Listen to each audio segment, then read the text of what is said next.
Welcome to That's Joy, the podcast. I'm your host, Cece Calbanero, and I'll be sharing stories of miracles, God moments, and unpacking the truth behind what joy truly means. My friend, when God gives you a direct call on your life, be sure to answer it. Here's to answering my call together.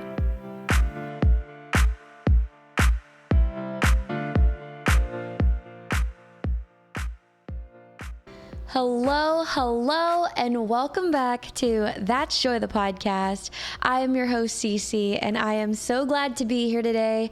It is a beautiful summer day, and there is magic in summer, and I am so happy that you're tuning into this series. Welcome to part 3 of 8, where we are diving into the Wheel of Life. But before we do that, you know, we love kicking off every episode with a little joyful noise. Now, I want to keep these episodes short still, and I want you to be able to take this advice and run with it and apply it to your summer season. But joyful noise, we got to make time for it, because not just in this segment and in this episode, but I hope in your life, you are constantly looking for moments that are joyful noise, which is just good news. What are the good things that are happening, and how do we highlight more of that? Well, this week's joyful noise is, I actually love, I don't know if you guys know this, batch recording episodes. So the last 2 episodes, I actually recorded them on one day, and it was before my Mexico trip with my coworkers.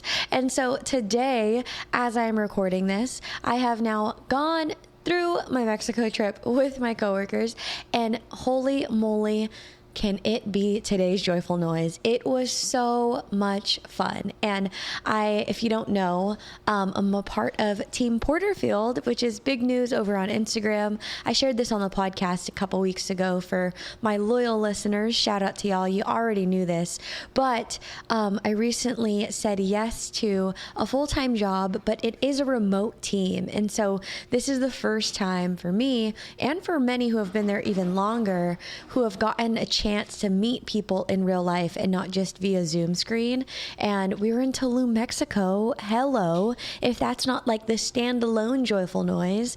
But truthfully, all of the memories that we made over the past 2.5 days, I would say, with a full itinerary of so much that we got to see, do, and explore.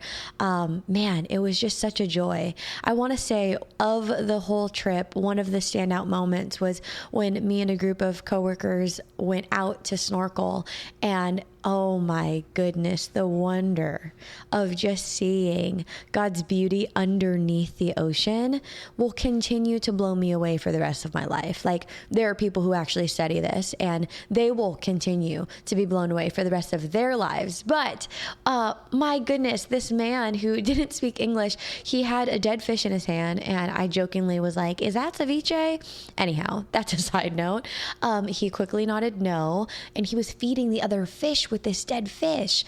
But what was so cool about it was that a swarm of fishes came towards him to eat, and I had never seen that many fish that close to me ever before. I've snorkeled in Hawaii, I believe, in the Philippines, and gotten to see, like, you know, what you see underneath with all the coral and whatnot and fishes. But the amount of fish that I saw was insane. And there's a whole sermon that me and my good friend now, Brittany, joke about when it comes to that. I'll save that for next week, because next week we're talking about spirituality. So anyhow, that is my joyful noise, and I'm so grateful that I got to go on a trip like that for work, and I just feel really blessed. And so whether you get to go on work trips or not, I hope that whatever trips you are taking this summer, that you're just finding those little moments. Like, what are the little things that just spark joy?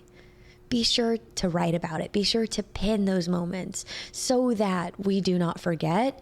And more importantly, so that we continue to look for more moments like that in our everyday. I am excited because this week we're jumping into health, y'all. Health. Health is wealth. We've got to have it on lock, right? Like, our health is our wealth. It doesn't matter how much money you have. If you are not healthy, it does not matter, right? And I think so often I think about just how people will reach certain levels of success and have a multitude of money and property and just things that they own, right? Things. And yet, if someone in their family gets sick, if someone that they love gets sick, or if, my goodness, if they end up getting sick, all of that really just washes to the wayside and truthfully means little to nothing, right? And so I want to talk about this, and I want it to be quick, and I know it could be long because there's so much to say about health, but I want to just kind of allow you to steward these next couple of weeks over summer break in a way that you would be proud of yourself, in a way that 10-year older version of you would turn around and say, you know what, I'm proud of how she did that because I feel better because of those little things that she did, even when it was summer break. And so, my goodness, we're just going to dive in. And I just want to start with saying that I am not a professional by any means. Y'all know that. I don't have a certified degree. Well, I kind of do now that I'm saying that out loud. I have a public health degree, okay, with a minor in communication studies, but I'm not a nutrition coach. I am not a dietitian. I am speaking from the lens of this is what has worked for me. I know a lot of these things are habitual. They're things that are habits that you can apply to your life, and I can almost guarantee that they would just make it better. I'm not saying it would heal. I'm not saying it would transform, but I do believe in, there's a part of me that's like, it's gonna make your life better. Why am I so confident in that? Because it's things like moving your body, it's drinking water, it's fueling your body with the things that God has brought to the earth. I'm pretty sure that if you do all of those things, you're gonna just feel better, right? And so on this episode, I wanna just equip you with a couple of the things that I have walked through in hopes that it kind of gives you a little bit more tactical to run with. So just to give you a little story, I mentioned this Cultivate What Matters book. One of y'all commented, shout out to you, on my Instagram post saying, what was that book called? But it's by Power Sheets and Cultivate What Matters. I believe the account is called Cultivate What Matters. I'll have to double check and just honestly throw the link in the show notes at this point. I wish this was sponsored. This is not, but that book has helped me so much. And like I shared last week, when I had this aha moment when it came to my relationship and me not prioritizing a love life in my life a couple of years ago, I knew that I had to do something different. Well, in the fall of 2021, I had a similar moment where I really thought to myself, man, I am not making my health a priority. Mind you, it was 2021. So we just came off of 2020, which was for a lot of us a very traumatic year. And for a lot of us, I'm sure we resorted to emotional eating. And I know that I can definitely say that that was me. Like, I absolutely emotionally ate. And mind you, one of my aunts and one of my cousin moved in with us, and I was living with my mom at the time and my younger brother. So we kind of had a full house. And if you know Filipinos, you know we love rice. And honestly, you know we love food. That food that's probably always not the best for you. We love it, okay? Food is just such a big part of our culture. And so for a large part of that year, in the top of 2021, I was eating. I got a Peloton and I was moving my body, but I was eating more than I was moving my body. And so what results in that is weight gain. And so I found myself in the fall of 2021 weighing the most that I have ever weighed. And I just knew that in my heart of hearts, it wasn't necessarily obese, but I knew I wasn't feeling my best. Okay. And that's where I want to go with this. I don't want to decide for you what number on the scale or what pant size you should be wearing, because that is not up to me, nor is it up to the world. Okay. It's up to you. And I think you know in your heart of hearts of what it looks like and what it feels like to feel your best. And maybe you've never been there before, but I promise you that it is available to everyone if you so decide to make the changes in your life to walk closer and closer towards that best. And I ended up in the fall of 2021, I share this a ton on here, but ended up signing up with a nutrition coach who is Reagan Davis. She's actually on my podcast. So if you want more details about this episode, head over to Reagan Davis's episode. Just type That's Joy and then Reagan Davis and it'll pop up. But there's so much knowledge and information that's going to better explain what I got to do with her to allow me to get to a place where, fast forward to almost 2 years later, Jonathan and I got married last winter, right? So from fall of 2021 to essentially fall/winter of 2023, I ended up weighing the lowest that I have weighed since high school. Mind you, I want to make sure that I highlight the fact that that was over the course of 2 years, right? Things like this take time. You're listening to this episode and you're like, Cece, I thought this was a summer series. I thought that this is things that I could do this summer. And listen, it is. These are things that you can do this summer, because if you don't start now, then when will it happen? You'll just keep putting it off. And I don't want you to do that, because I want you to march towards that best you. And so we've got to steward our bodies well. And that just meant that for the last 2 years, I have been consistently falling forward. And I say falling because I have done this imperfectly. I mean, she's given me a plan with the right macros, protein, fats, and carbs, and I've hit that benchmark, and then I've fallen short of that benchmark. And that's just the nature of the game. It's not a matter of trying to be perfect. It's just a matter of continuously showing up.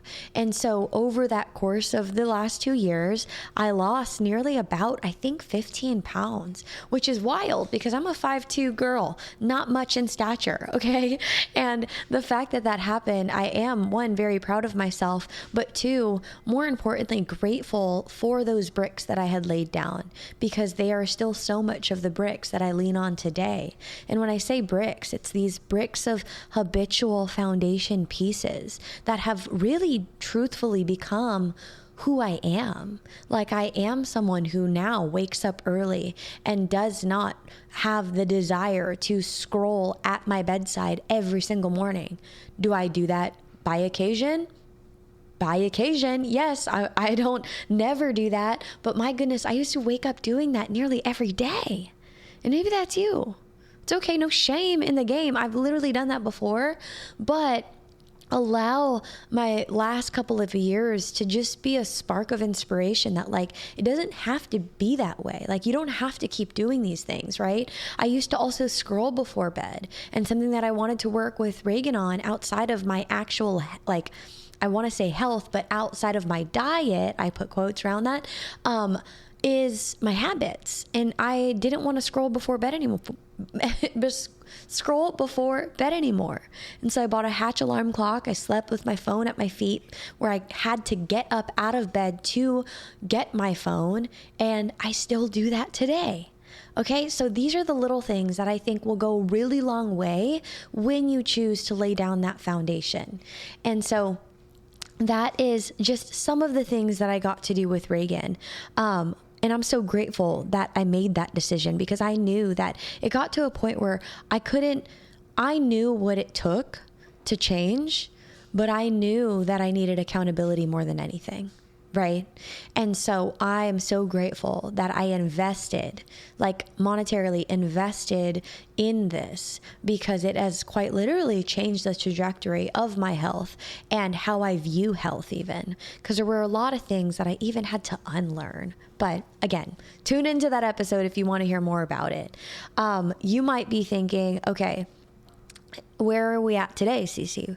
Well, today I am 6 months post-marriage, and I truthfully have gained some weight back with all good intent. Jonathan and I obviously are newly married, and we have been loving date nights and adventuring. And if you know us, you know we love desserts. There's not a city that we've been to where we haven't tried a donut or cookie or ice cream of theirs.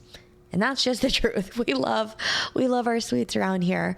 And so I've gained some weight, not obviously all of it back, but I am so mindful. And that's what I want to share with you guys is, how can we get to a place where we're not utilizing this summer to cut everything out and rob us of all the joy, right? I say that because I love food so much. I don't know who doesn't, right? Flavors are everything. Don't give me a bland meal. I don't want it. I want a flavor-packed meal. That's just who I am. And I will always be that way because I love it. It truthfully brings me so much joy trying different cultures of food and different types of food. I just love it. And so on today's episode, I don't want to encourage you to full-blown eat veggies and meat all summer, because you're going to have moments where you're traveling. You're going to go on that trip that you have planned, that fun and recreation, right? That we talked about at the top of this series. You already have bookmark moments planned. I want you to be able to enjoy them. Have a glass if you like drinking and you're of age, right? Like when I was in Mexico, yes, I had a couple drinks. It was not nearly what it had been in the past where I would overdrink, but I did enjoy a few cocktails and they were delicious and yummy and I loved them, right? And I don't do that regularly, but I want you to live your life. And so I think that the practice is not a restraint and not a, oh gosh, I'm lacking the word right now. Y'all know what restrictive. That's the word. For some reason, I thought it was a C. But we're not looking to be extremely restrictive. We're just trying to be mindful, right? It's mindful over restrictive. And so when you're thinking about your meals and what you're doing, I just want you to be more mindful. How much protein's on your plate? Are you getting like a piece of chicken that's this big, like 2 ounces? Or can you beef that up and get something that's like 4 to 6 ounces, right? I know that a lot of us, especially women, we just undereat, especially with things like protein. And so if we're more mindful of those things, one, they're going to keep us fuller longer, they're going to satiate us, and they're going to make us feel better when we're fueling in that way, so that when we do have the donut, we don't feel as bad, right? And so those are just small tweaks that you can make. But some of the things that I tactically do every single day, no matter the season, is move my body daily. I am moving my body, whether that is a 1 hour strength training workout, it is a 30-minute walk, it is a 1 to 2 mile run, it is a true form class, a Legree class, it is a kickboxing class. Those are all things that I love doing to move my body. And even if it's a rest day, I still got to walk a little bit because I just can't sit inside all day. And I don't want you to sit inside all day, because I think that's where the enemy gets us. I think that when we're cooped up and when we remain isolated, especially during summer or we're not seeing our friends or our colleagues, we are like, it could be so easy to say it's too hot outside, I'm staying in all day, and then stay cooped up. Friends, we need sunshine on our faces. And I hope that you're making that a priority for yourself this summer, and have the commitment be, I'm just moving. Nothing crazy, no crazy plan, just committing to moving. And if you start there, I promise you that that foundation is going to lead to the next level, where that level is going to say, I sign up for 3 workout classes every week, come hell or high water. And that's what I do now. But I wasn't always that way, okay? So that's just one thing that you can do. The second thing is drinking enough water. It's recommended that you drink half your body weight in ounces in water, right? And so I have a Stanley, I think it's 32 ounces. I drink about 3 of those a day. And so if I could get more, great, but I really try to push the target towards 3 a day. So just making sure that you're drinking enough water. One, it's going to be good for your face and your skin. And 2, you're just going to feel more energized, and we don't want dehydrated queens and kings out there. Okay. So drink your water. I love putting electrolytes in mine, specifically Ultima. I love that brand. Lemon, so yummy. Love that. The third thing is eating more whole foods. So recently, I was in a bit of a deficit, so eating a bit less intentionally to just shake off a couple lbs, and I was eating a lot of 0 sugar things. And so what I recognized is that your girl wasn't flowing how we were supposed to be flowing, and I knew that I needed to recalibrate and figure out like, okay, does my body just not respond well to the zero sugar Chobani? And so these last 2 weeks, 1 week so far, I got one more week to go. I'm just eating whole foods. So I'm cutting out any really dairy, refined sugar, gluten, and just trying to eat what the Lord has provided. So fruits, vegetables, meats, things that mainly don't come in packages. I'll have popcorn, but lesser evil popcorn. Love that brand. And I'm really right now just trying to dial it in and keep it very simple. So that's what's working for me right now. And by the way, you will feel great. I feel so great that I have done this. And so heck, I might keep the ball rolling after our trip to California too, just because I know that it makes me feel my best when I'm fueling my best. The last thing is that I want to share with you is I'm actually going to be training for a half marathon soon. I have not shared that anywhere yet on social or podcast. I don't think. Correct me if I'm wrong, one of y'all, but I am excited and also very nervous and very scared for it. The most I've ever ran is 6 miles. And so I'm like, what does that look like to run 6 more and then some? I don't know. But after we get back from California, I'll be prepping for that. And so my diet will likely change to support what my body needs to fuel correctly for that endeavor. Okay. So those are just some of the things that you can do, right? Moving your body, drinking enough water, and fueling your body like it matters. Don't get too hung up on all of the details. Just commit to showing up a little bit better than you did yesterday or than you did last year. If you have that mindset, friends, I know that by the end of summer, you'll be so glad that you did. Okay, we could have ice cream, but we don't need it every single night. We could have cookies, but we also don't need it every single day. Okay, just be intentional because I want you to feel your best, because I know that when you feel your best, you show up your best and you walk closer and closer to who God is calling you to be in this world, to accomplish what He is calling you to accomplish. And we all need to do that. So I love y'all. And the verses in mind that came to me while I was prepping this was Corinthians, of course. Do you not know that your bodies are temples of the Holy Spirit, who is in you, whom you have received from God? You are not your own. You were bought at a price. You were bought at a price. Therefore, honor God with your bodies. Another verse that I came across was about gluttony, and we need that reminder too. It says, do not join those who drink too much wine or gorge themselves on meat, for drunkards and gluttons become poor, and drowsiness clothes them in rage. Drowsiness clothes them in rage. That's just a matter of fact when we eat too much cookies and ice cream, okay? Not verbatim, just Cece's version on that end part. But anyhow, you get the sentiment. God wants us to feel our best. And so we got to show up and make those tiny decisions that do matter, because they'll stack up and they'll amount to who you are. So I love y'all, and make sure you tune into next week's episode because we're going spiritual growth. We're talking about how can you make your spiritual growth a priority this summer.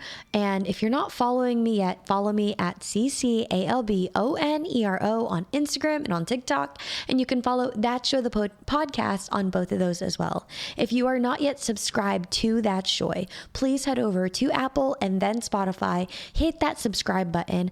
On Apple, drop a 5-star and then a review. And then on Spotify, drop a 5-star. It does wonders for podcasters. So not just mine, but any podcast that you listen to, go and do that. It's such a huge blessing. And if you've not yet subscribed or rated, like I said, run, and let me know that you did that so that I can send a thank you. If you have even the smallest desire to meet the creator of the universe, or if you've already been saved but you're not really free, I want to invite you to sit at the table of plenty with me and so many others. I'm telling you, there's abundance here. There is joy here. And there's just so much to be shared here. Friend, can I tell you that God is for you? All you have to do is invite Him into your heart right now. He's waiting for you. He wants to meet with you, and I am so proud of you. If you just made this decision, I'd love to know you. Shoot me a text to that number in the show notes so I could pray for you. I love you. God loves you. And until next time, I'll talk to y'all next time. Thank you so much for being here.